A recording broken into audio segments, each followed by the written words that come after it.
afternoon, everyone, and welcome to our National Program Integrity webinar, the fifth in our series. And today we're going to learn primarily from Louisiana and hear about their program integrity strategies.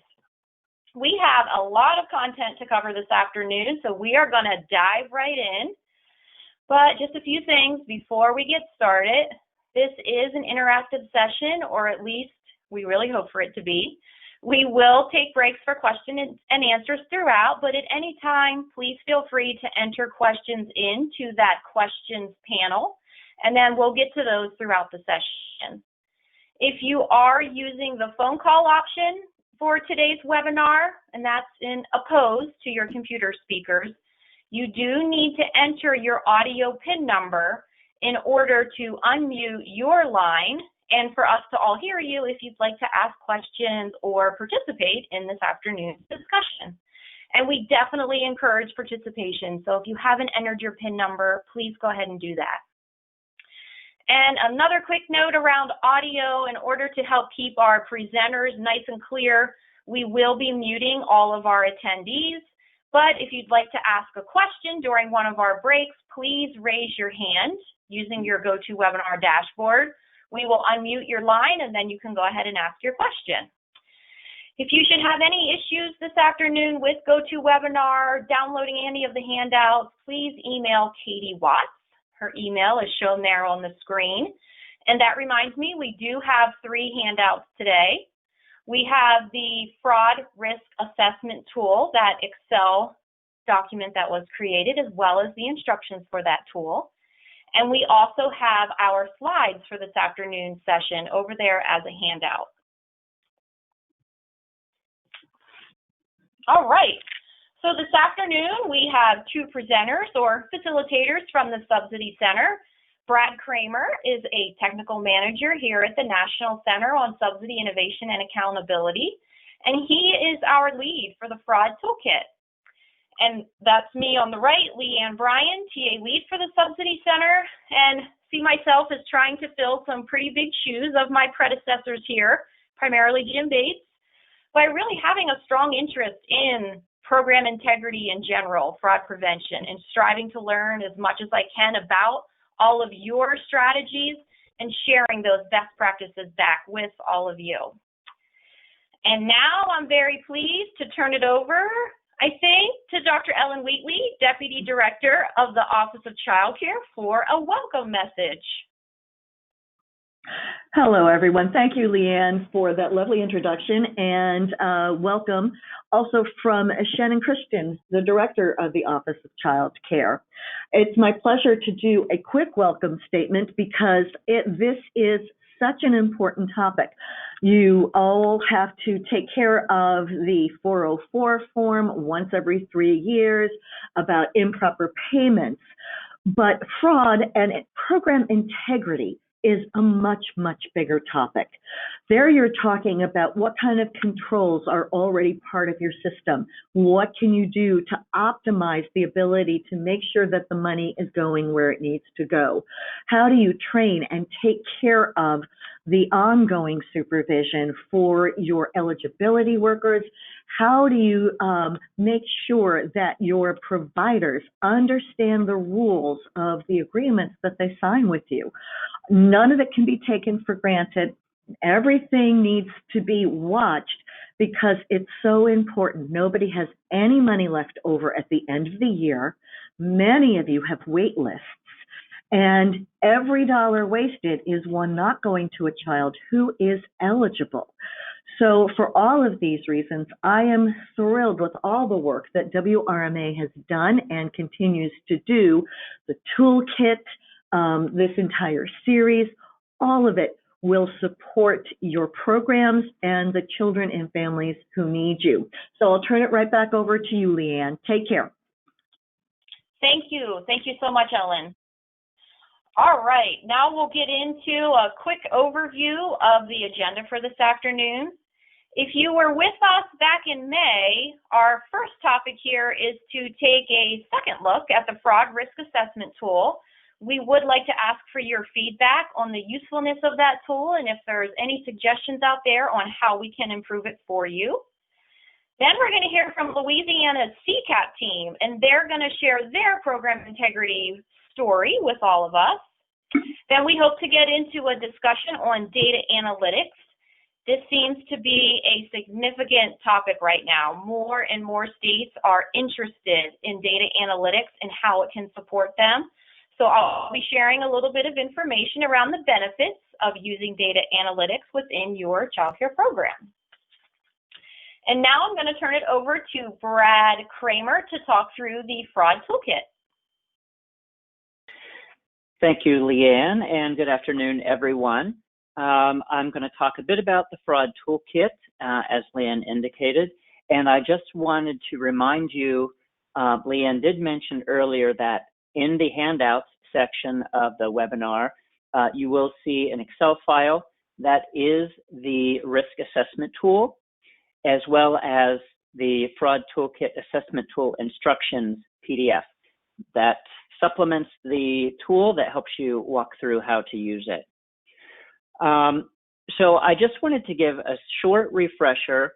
We don't have too much time. We've set aside a little bit more time for the next two topics, but we do have 10 to 15 minutes to talk about the Fraud Toolkit and hopefully get your feedback on the risk assessment tool itself. We keep using this term Fraud Toolkit, which makes it sound like there's a bunch of these things all collectively thrown together to help you out relating to fraud. That's the end goal, actually. We're not there yet, obviously, but some of the topic areas that we've identified where we will be dedicating resources and tools for you to use include assessment, and we're going to talk about that with the assessment tool, but also detection, prevention, enforcement, and monitoring. So the overall risk assessment tool is just the first step in this toolkit, and hopefully it's a first step for you to just sort of step back and take a broad view at where do you think your strengths and areas for improvement are as they relate to fraud. And so, Leanne, if you wouldn't mind going to the next slide.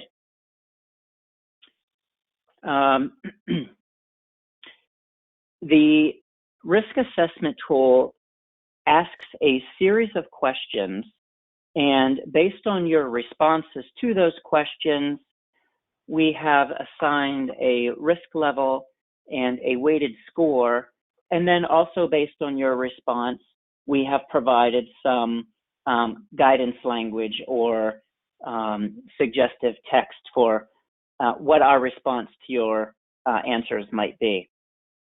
They're all yes, no, or I don't know questions, and the areas covered throughout the assessment include those that you see on the screen: systems and software, staff training, excuse me, provider management, management communication, collections, and any procedures you may have once you do suspect fraud. So the next slide, this just captures a couple screenshots just to refresh you again. Hopefully you've all seen this.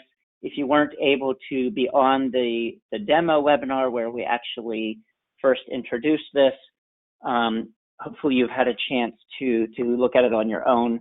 We did distribute it to everyone who was on that webinar, and we've had, I believe, about 25 individual requests to have this sent out for usage. So the top illustration there is simply a screen capture of a completed set of questions. And then the bottom illustration is a review of the summary tab. So once you answer the questions, that summary results sort of auto-populates and provides information back to you based on how you responded to the questions. So it categorizes your overall high, medium, and low risk areas, and then also based on category where you fall based upon your answers. Obviously, this is not an all-encompassing tool. It's not going to identify every potential risk that's out there, but when we were putting this together, we tried to hone it in on some of the areas where you could more easily identify areas to focus and potentially provide you with some guidance. If nothing else, at least areas where you should be reaching out to TA for assistance in addressing any of those areas. So the reason we bring this back up again today is as we're looking forward to the future development of additional tools and resources, we wanted to get some feedback now that some time has passed and hopefully some folks have had an opportunity to use this tool. And so quite simply on the screen there, some of the things we're looking for are, did this work well for you? And if so, what aspects in particular? Do you see any ways to improve it? Do you see something glaring that's missing? Would you mind sharing the results that you got? And have you taken any next steps as a result? I'm going to open it up to the field now for questions. If you do have questions, comments, or anything you'd like to say about it, please raise your hand and we will unmute you. Or you are certainly welcome to add questions or comments into the questions box for the webinar. So I'm going to pause for a moment to see if we get anyone willing to step up and share something first.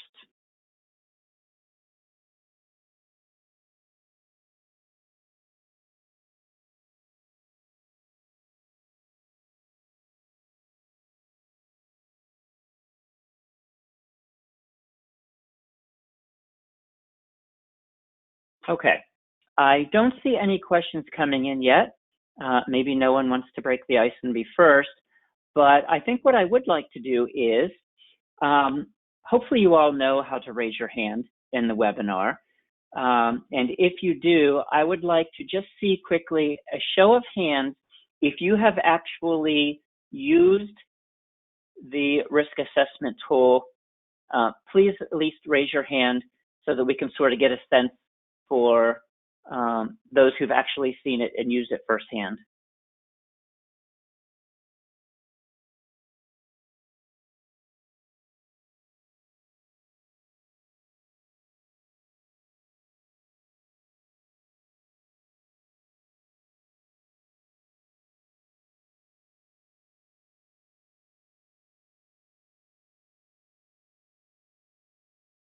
Okay. I'm not sure as an attendee if you can actually see who else has their hand raised, but we do have a few hands raised, not as many as I had hoped. So I guess in that respect, I'm going to quickly clear all of the hands. And now I'm going to ask a new question. By show of hands, is this the first time you have seen or heard about this risk assessment tool?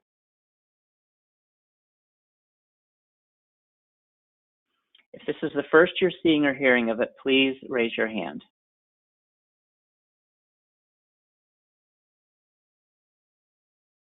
Brad, while you're waiting for folks to raise their hand, Janae down in Louisiana, one of our presenters for this afternoon, she would like to share a little bit about her experience with the fraud risk assessment tool.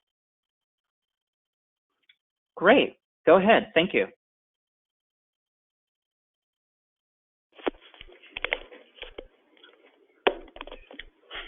Hello? Hi. So, hi, how's it going? So I did have my hand raised on this end, but you guys couldn't see it.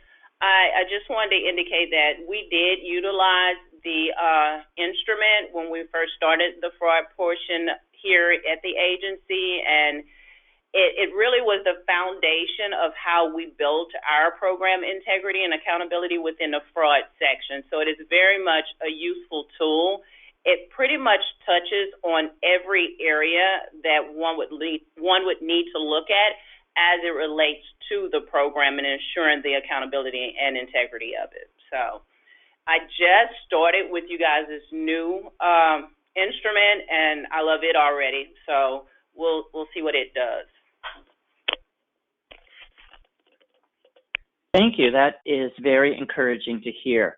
Hopefully some other folks who haven't had the opportunity to use it yet will hear that and be encouraged to try so themselves. I'm going to clear the hands again. There are a number of people who haven't seen it yet, and that's unfortunate, but you're here seeing it now, not necessarily in usage, but you have the ability to download it and follow the instructions that accompany it. And Kim Miller, I see that you had entered in that you knew about it and requested it, but hadn't seen it until today. So I apologize if you had requested it and didn't get a response. I don't know what might have happened there, but fortunately you have the ability to download it here. And if you are unable to download it, please reach out to Katie, the email that was on the first slide, and she can get in touch with me and I'll make sure to get a copy to you. So I'm going to open it back up for any additional questions that anyone might have or any additional experiences that they might want to share regarding the assessment tool.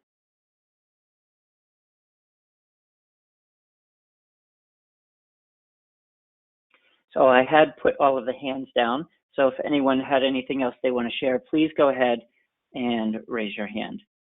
If you also just have questions about it, if you haven't seen it until now, you're welcome to ask those questions as well.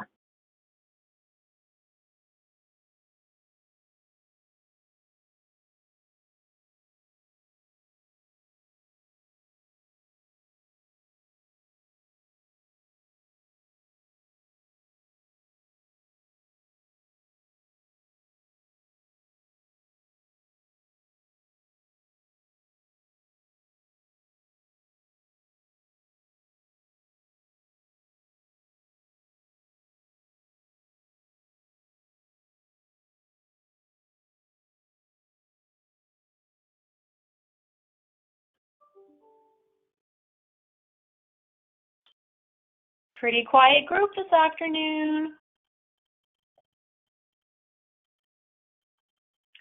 Well, I'm not seeing any hand raised. This is Leanne again, or any questions in the box. So I think if it's okay with you, Brad, we're going to go ahead and move forward to Louisiana. All right. Certainly. Thanks, Leanne. Thank you, Brad.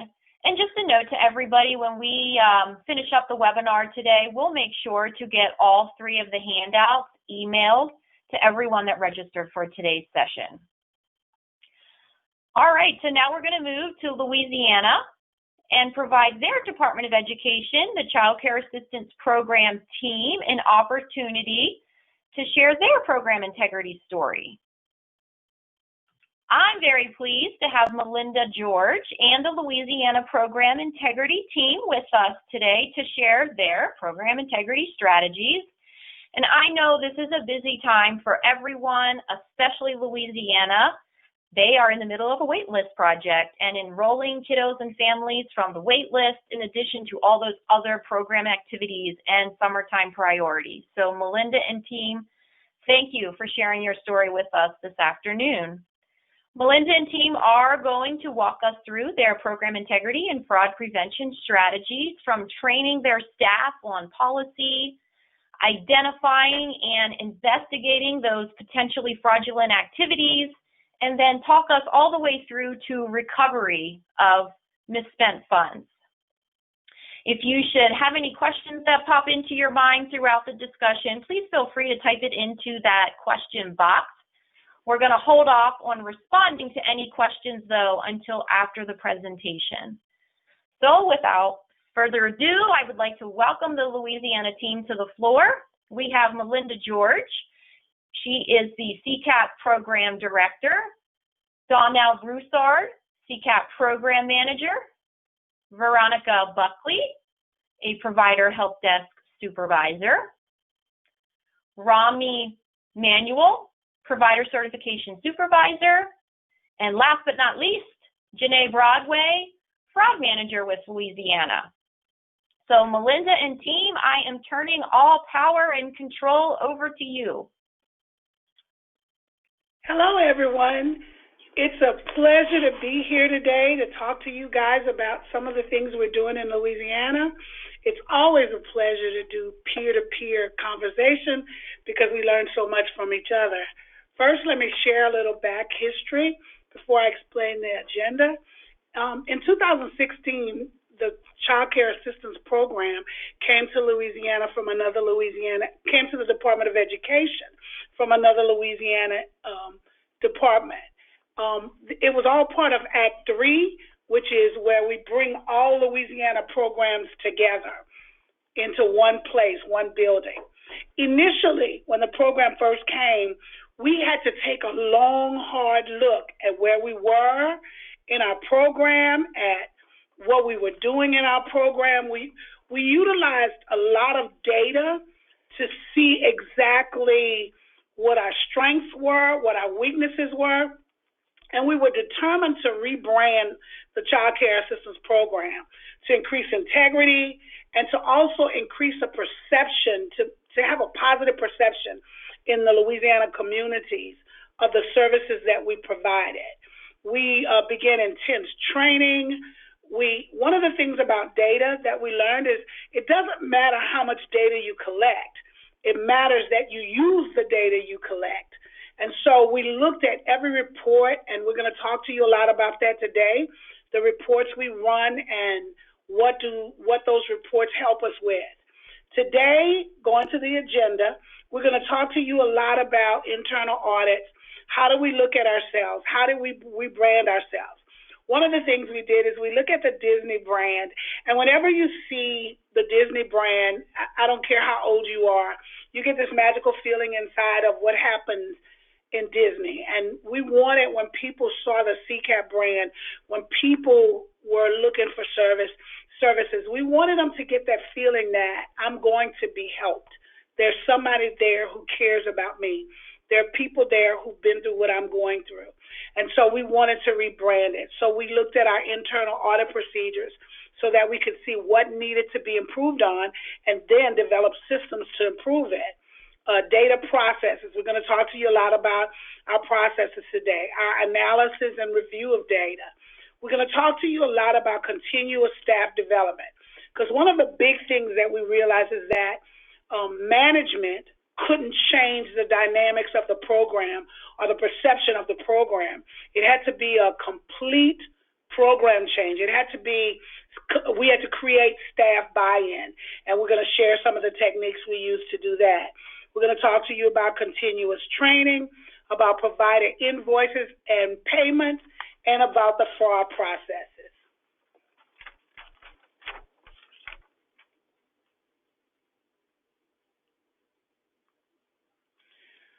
I'm going to give you a brief overview of the Child Care Assistance Program here.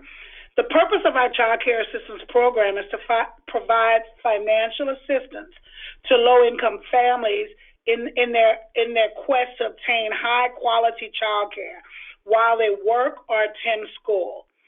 Some of the criteria for eligibility is household size and household income, number of hours a child is in child care, and by that we mean we determine if a child will be receiving full-time authorizations or part-time authorizations based on the number of hours they need to attend. The number of hours a client and or other adult caregivers work or attend an education or job training program. In our program, to be eligible, the adults in the family have to work at least 20 hours a week or be full-time in school or a training program. While the overall goal of our CCAP program is to assist low-income families in their quest for quality child care, we all know funding is limited. This has caused us to have a large waiting list. Presently, we have close to 7,000 children on our CCAP waiting list. One of the wonderful things is that as of September 4th of this year, we will pull 4,500 of those children and provide services. On the other end, as we pull children off, we're receiving applications daily at about 500 applications a week, and so on the back end, the numbers are increasing again.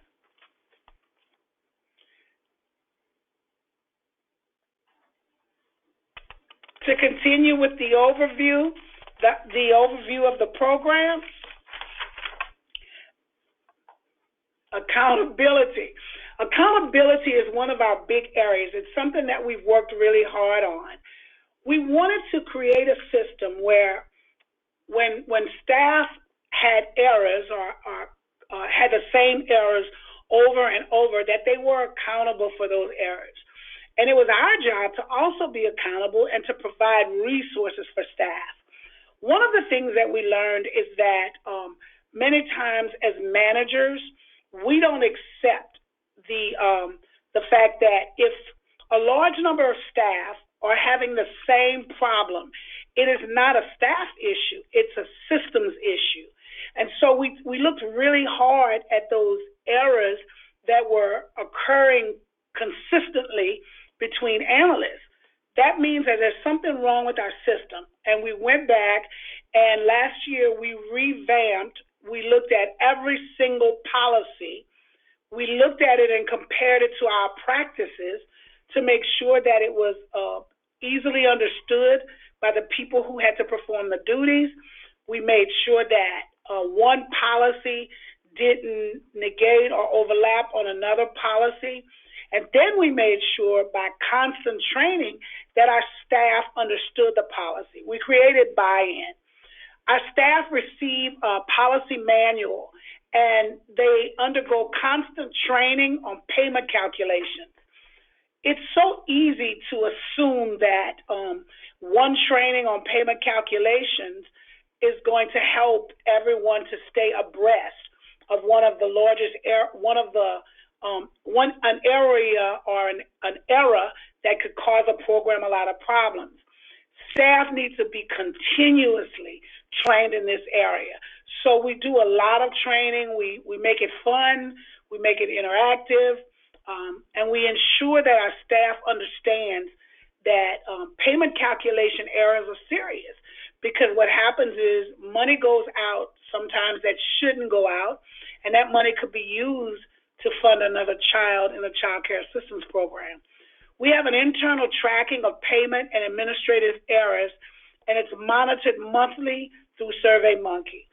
We use the 403 worksheet to track errors, payment errors, but we also have an internal process that's more in depth.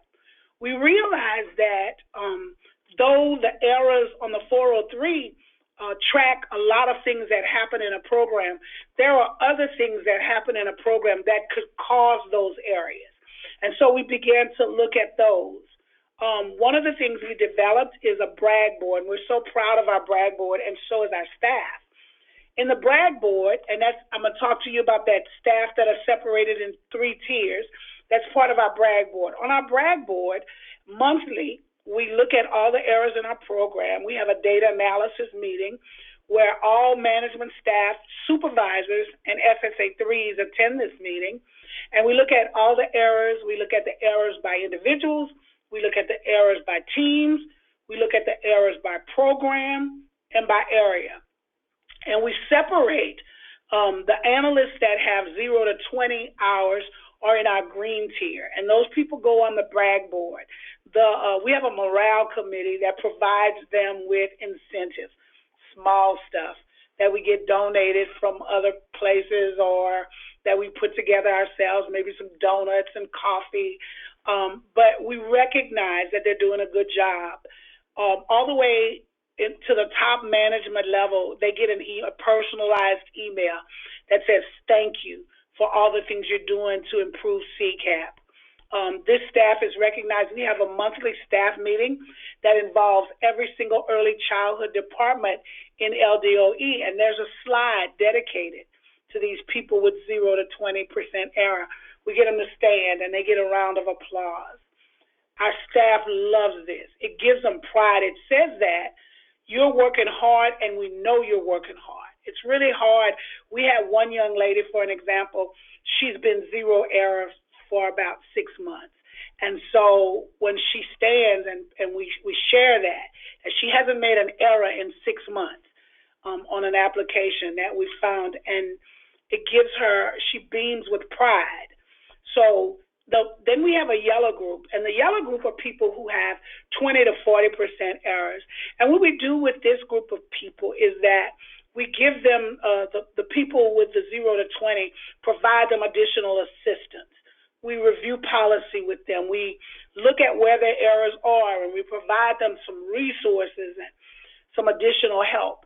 And we encourage them to push forward. We let them know, you're not that far down.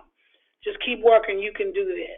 Then we have a red group, and the red group are the people who are above 40% in their error rate.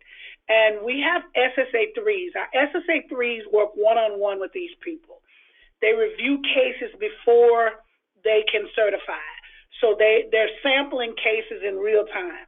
When someone in this level processes a case, the case is looked at, or sampling of the case is looked at by the supervisor and the SSA 3, because we want to ensure, we don't want to wait until we find an error, because if you do that, what has happened is that error has affected a child, a family, and a provider. We want to catch errors before they happen. Next slide.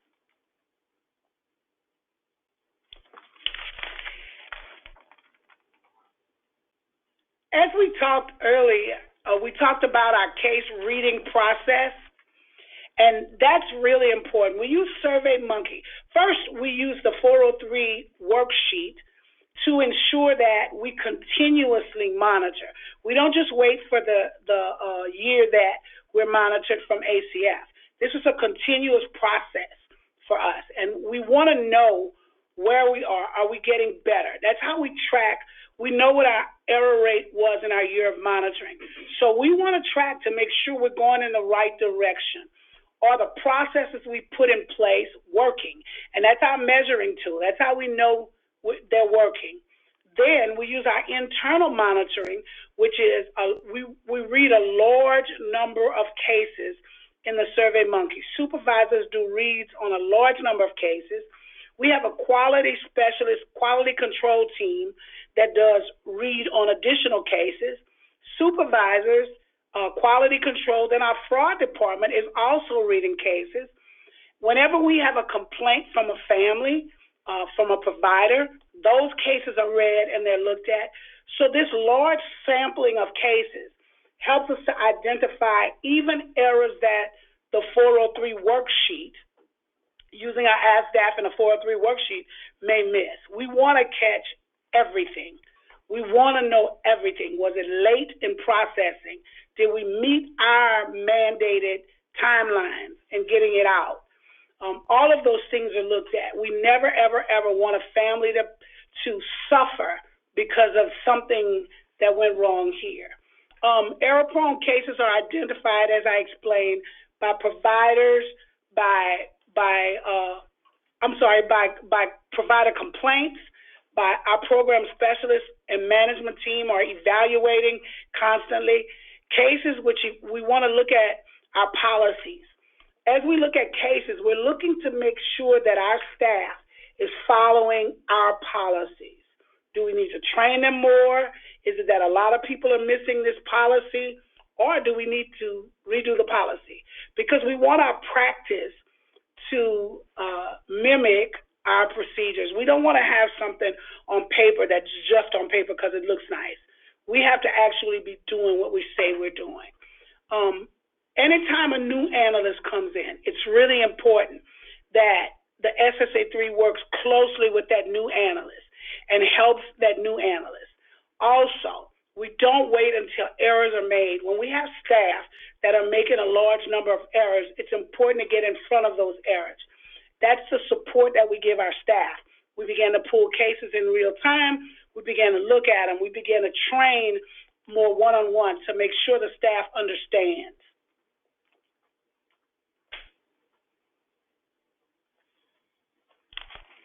And now I'm going to turn it over to Danielle.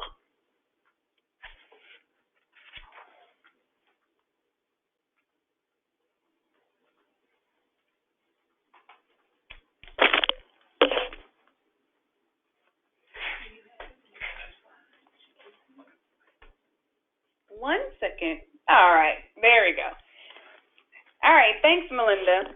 So one of the methods to ensure additional accountability for CCAP subsidies is relying on specific systems and data to reduce the possibility of discrepancies.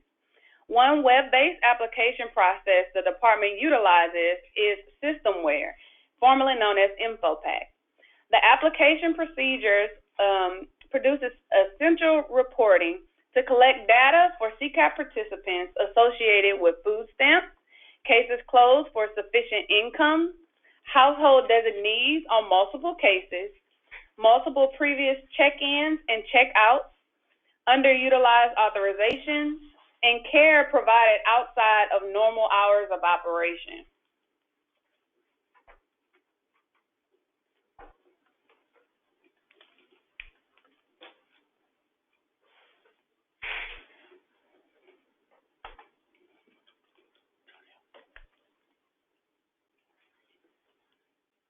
Okay, and then some additional reports include Social Security change, cross-matching comparisons, and reports surrounding time and attendance as well as authorizations.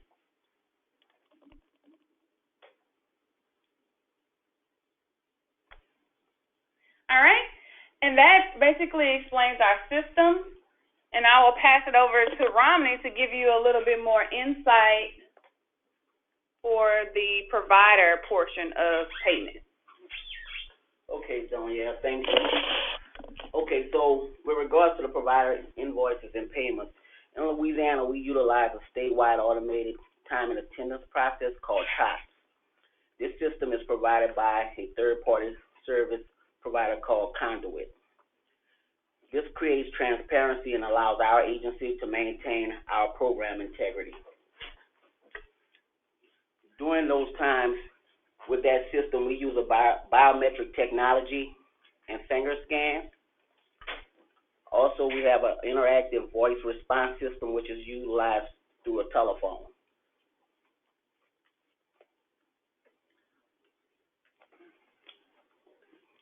You can go to the next slide. Okay. Our tax system allows the household designee to use a finger scan to submit an electronic transaction. This reduces the chances of errors and provides the most efficient payment process for our providers. The tax system allows us to place ownership and responsibility on our providers and household designees. This allows our state to adhere to regulations and our goals to pay our providers in 21 days or less.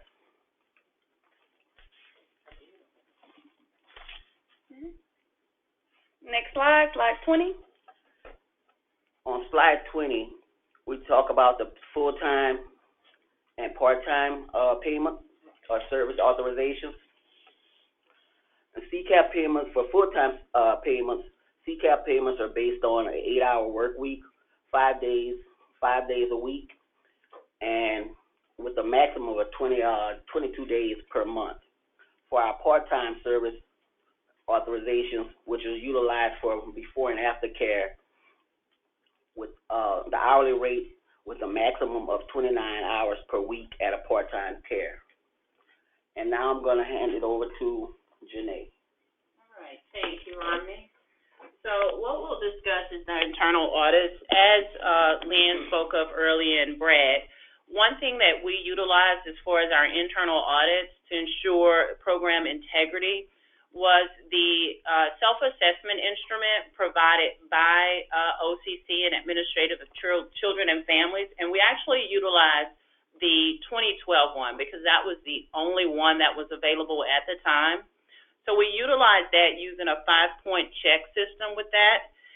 In the assessment, it went over program operations and integrity, eligibility, determination, and review, fraud, prevention, detection, reporting and collection, and also recent audit findings.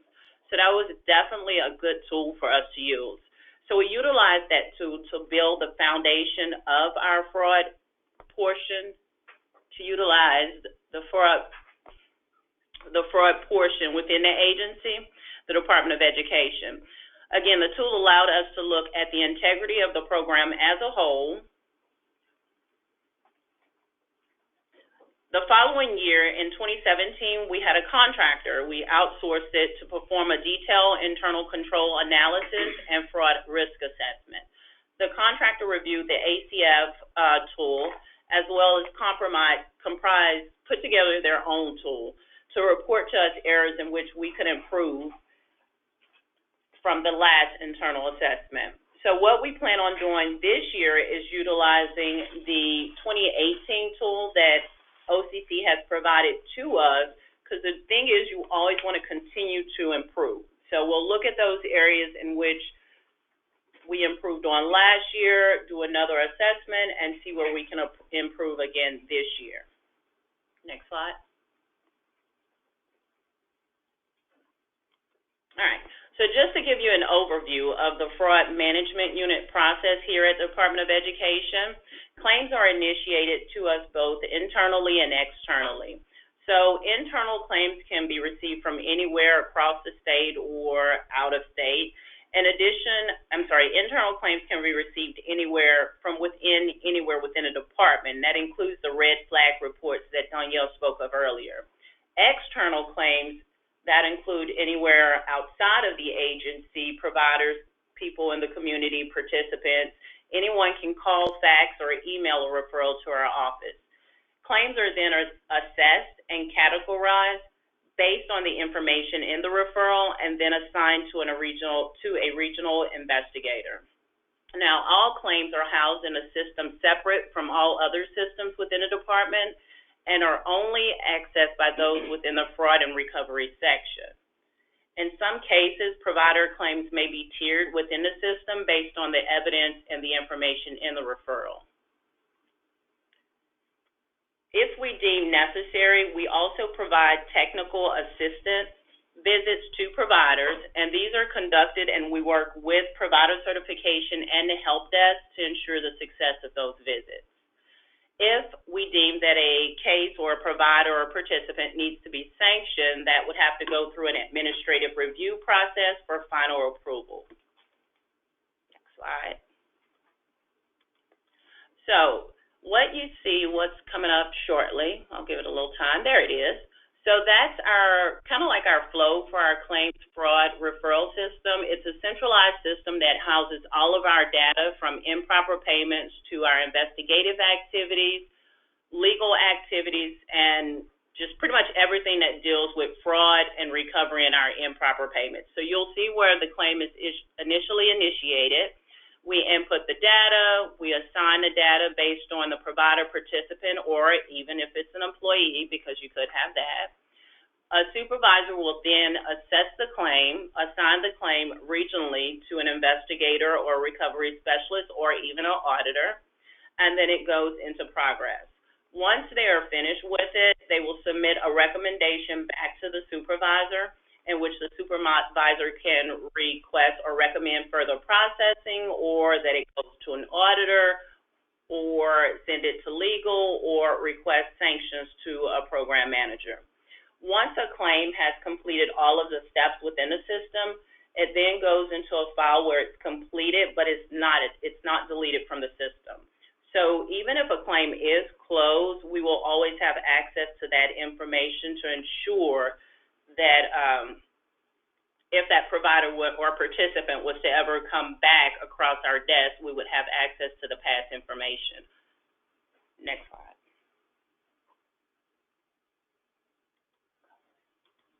All right. So as we talked about the audits, and from audits we could have program losses. So program losses are results from audits and are considered improper payments. Improper payments are made due to actions administrative, contractual, or even fraud. So we do have a recovery section that will seek to recover the funds for the state. With any action that's taken by FMU, whether it's recovery, a written warning, or a sanction, we do allow for providers and participants to dispute. They have 30 days to dispute once they're notified of the action taken by the agency. If the findings are true and move forward and a repayment agreement is sent out to the provider or participant, we do give them options to make repayments or to pay the funds back. For participating providers, they can actually have the money recouped from future payments through the system, or they could send in a manual payment, that be check or money order. In cases where there may be a criminal prosecution, the agency would work with law enforcement and the Attorney General's office. Next slide. So the state, in Louisiana, we have a legislative law that requires state agencies to work with the Office of Debt Recovery. The Office of Debt Recovery is a state department that seeks to collect funds that are owed to the state, and that's any agency within Louisiana. So once a participant or a provider or a non-participant or non-provider has failed to pay, we would send them out a 60-day collection letter, letting them know that they still have 60 days to pay us, but the debt is still owed. If they do not make that payment, if they still fail to pay, if they still fail to pay, then we'll send them out a 30-day collection letter. Well, in the 30-day collection letter, we'll let them know that there's an additional 25% for noncompliance that will be attached to the fee if we seek to, move it over to the Office of Debt Recovery. So if they don't send the money at that point, it goes to the Office of Debt Recovery, and the Office of Debt Recovery works directly with the Attorney General's office as well. I think I've said that portion as far as the criminal prosecution, so I'll turn it over to Ms. Buckley. Thank you, Janae. You're welcome. The role of the Provider Help Desk. The Provider Help Desk operates as a valuable liaison between CCAP and the providers in the state of Louisiana. The Provider Help Desk supports the providers as the providers support the families. We employ several strategies that support program integrity. One in which is that we work in conjunction with the Fraud Management Unit in review of excessive back scans each month, and that is scans that are 4 or more weekly, 10 or more within a month. And also we work in conjunction with Fraud Management Unit with underutilized scans, which is 6 or more scans within the month. A letter is sent to the provider alerting them, and they in turn are able to mediate and get with their families. Finger scanning issues are also addressed immediately by our quality program specialists, and this is to curtail the use of semi-automated invoices. Janae mentioned earlier about the individualized technical assistance that we provide. It's very need-specific as our quality program specialists communicate with the providers with their inquiries. They may detect the need for individualized technical assistance. So we utilize the team approach. We have provider CERT as well as other valuable staff at the table to give the providers whatever they need to continue, their business as a provider. They also have a takeaway. We give them a reference binder, a CCAP reference binder. So they have information at their fingertips to assist them in case any other inquiries arise. We also plan annual regional trainings, and this, of course, includes Provider Help Desk team, Provider CERT team, as well as other CCAP team members to review processes and procedures of CCAP, such as checking their TOTS attendance. We give them tips on how to continue as a provider and assist them with being a CCAP provider. Of course, reports and findings and suspicions of fraud are immediately reported to the Fraud Management Unit. The Provider Help Desk team is comprised of quality program specialists. These specialists handle provider inquiries by region. The quality program specialist's role is to build and maintain relationships and open communications with providers such that as issues arise, they know immediately I can contact my quality program specialist. Providers have the liberty to access our quality program specialist by email or by telephone. They can also set appointments. These appointments are telephone consultations where they have the one-on-one between the provider and the quality specialist to discuss their issue and get a response at the same time, and they can discuss it in detail. We also utilize a statewide ticket system, mass ticket system, and within this ticket system, providers can go in and document in detail what their concern or their inquiry is, and again, the quality program specialists research and respond within that ticket. Our quality program specialists are trained to employ active listening skills, and as they listen, they can detect suspicious activity or any fraudulent providers that are trying to use the system. And once they detect it, again, they in turn report it to FMU.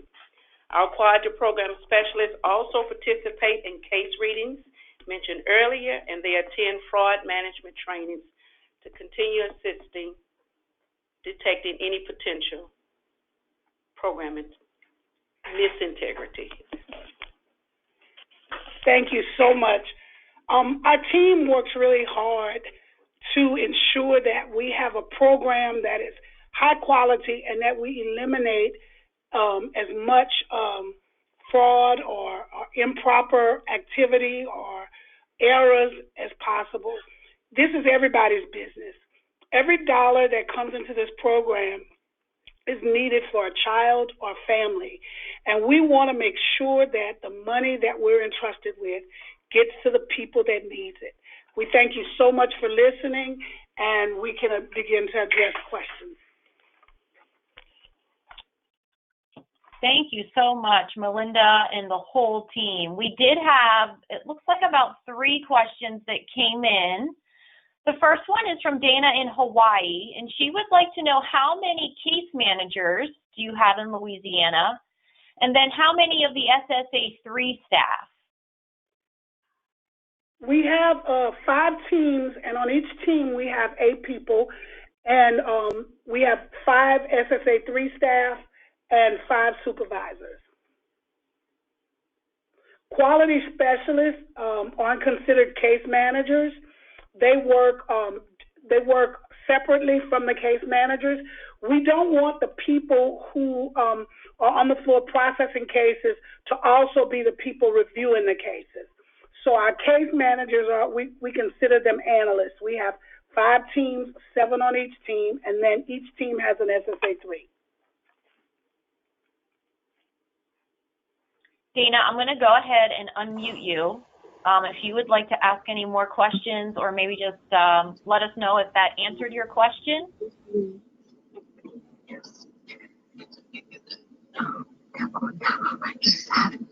Oh, Dana, are you there? Okay, I don't think Dana, maybe she wasn't ready for that. The other question that came in was, sorry Dana, was to clarify the term SSA3. What exactly does that title stand for, Melinda? Sounds great.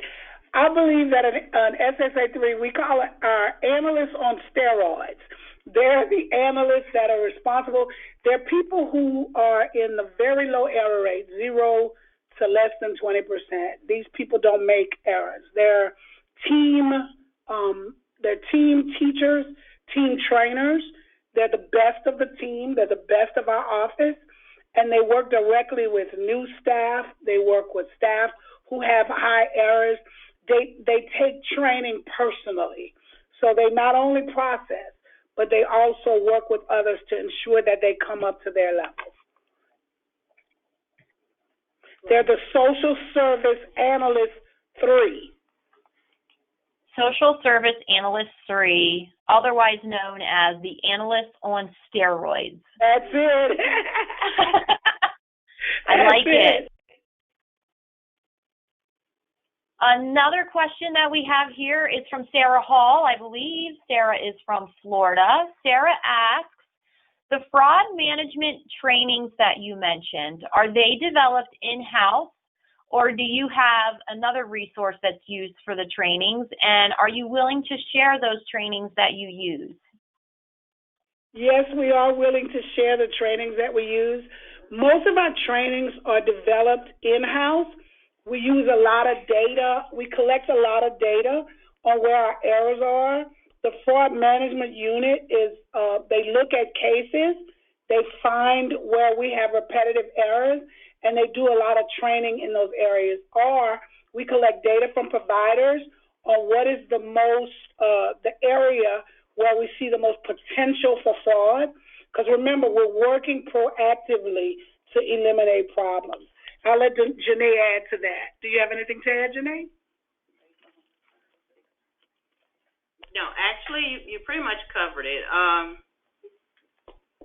Our fraud training is done on an annual basis, and it is based on data analytics from our referrals when we do our reporting on a quarterly basis. So we look at areas of high risk and where we need to add and provide additional training. So great. Does that answer it? I will quickly unmute Sarah. Sarah, I'm going to unmute you. Oh, okay. No, I'm not. Sorry about that.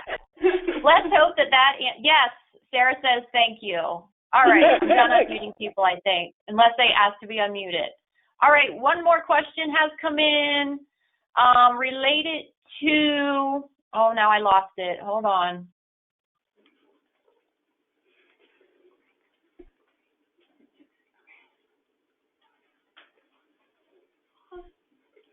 Okay, question related to the CFR system. Is that system integrated with your CCAP eligibility system? No, ma'am, it is not. It's a separate system. Okay.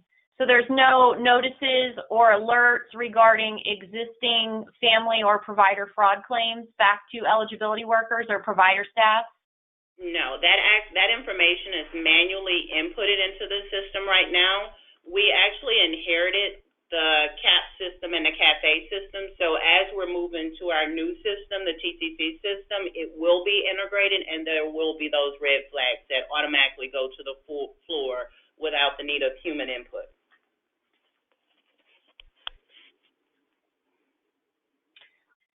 All right, thank you for that one. Another question. What are your caseworkers' maximum caseload, or maybe average caseload? Well, this is not the week to ask us that. Oh, right. Right. We're pulling 4,500 people off the wait list, so it's extremely high this week. But usually we have analysts, our SSA 3s can process 30 to 40 cases a day. Those are SSA 3s. And then you have new analysts who may only process 20. So we don't, and I guess for lack of a better word, have a maximum production that you have to meet. We want our analysts working, but we also want them accurate. So each one is individual, and we round robin. Based on, we have a percentage in our system where we can round robin an analyst who's an SSA 3 at 100%, but have a new analyst or an analyst who has more errors down to 40%, and she's only getting 40% of the applications. So that come into the system. So we monitor really closely based on errors. We want fast, but we prefer accurate and fast and not accurate. Quality over quantity, that's our word.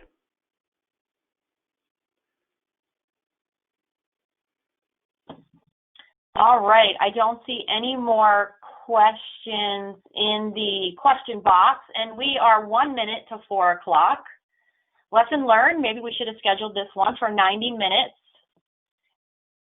I don't believe we're going to have time to get into the data analytics discussion unless we run over by about 10 minutes, and I do want to be sensitive of everyone's time. But one last call for questions for the Louisiana Program Integrity Team.